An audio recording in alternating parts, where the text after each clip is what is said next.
When Omar Barada went to speak to you, you said in Portugal that your first reaction was to say, can we do this in the summer? And it was, no, you've got to go now. But when you said that, was what is happening now at the back of your mind and how difficult it would be? There's no point to talk about that and to think about that. I'm here, I have to focus on the job. It's part of football to have these difficult moments. I already knew it, that is going to be tough. Of course, you expect to win more games, to have players with more confidence to sell the idea and to work and to improve a lot of things. In this moment is really hard. Like I said, we have to survive, to have time, and then to improve the team. Chris. Hi, Ruben. You talked before very openly about how big clubs have to win and you don't have endless time. It's a ruthless business. We've seen that at Man United with Dan Ashworth. We've seen it at your Oakland Sporting. We just sacked the man who took your place.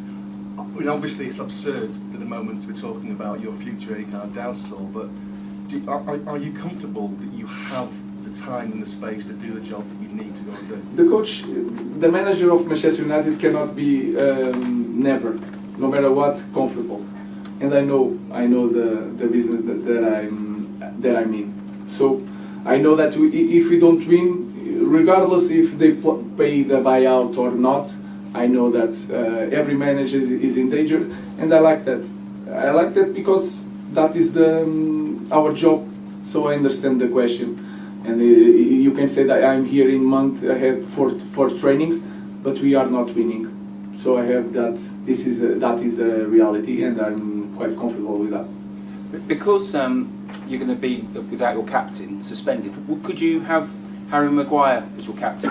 Because he's been skipper before of the club. Would you consider having him as captain? You will have to wait until the game, and you will see the gap. What do you think of Harry now he's come back and playing for you? Because he's had a rough sort of couple of years. Have you been impressed with his mentality? He works really well.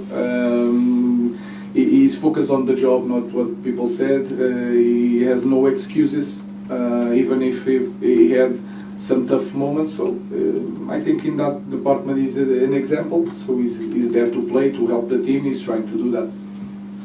Good evening, Ruben. You mentioned the goalkeeper in the Tottenham game and this game. Do you think that referees need to make sure that they're protecting the players, or do you want your players to be stronger, or is it? I don't want after a defeat. I don't want to talk about that. But you can see that every corner nowadays is an opportunity. So sometimes you forget the small guys and the talented guys. You put 11 guys, 2 corners or two free kicks. If you can do everything inside the box. So, but that is the rules, and we have to not to cry about it, but do the same thing. So we have to focus on doing the same thing to the opponent. So that is my goal at the moment. Do you need some bigger players?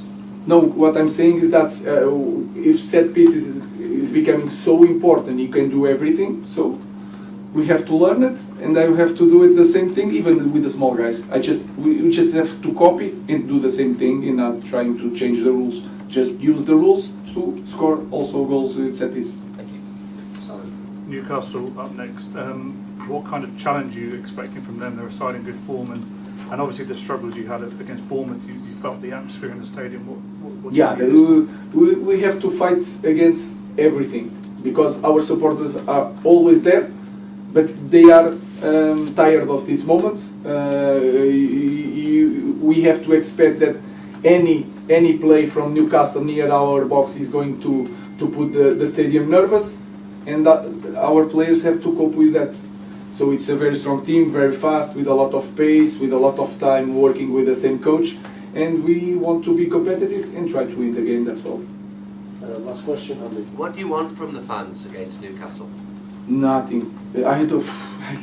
I'm not even there to ask anything to our fans. They gave us everything. The full stadium, always supporting, clapping after lost. So I just want to give something to the fans, not asking something to the fans. Okay. Thank you.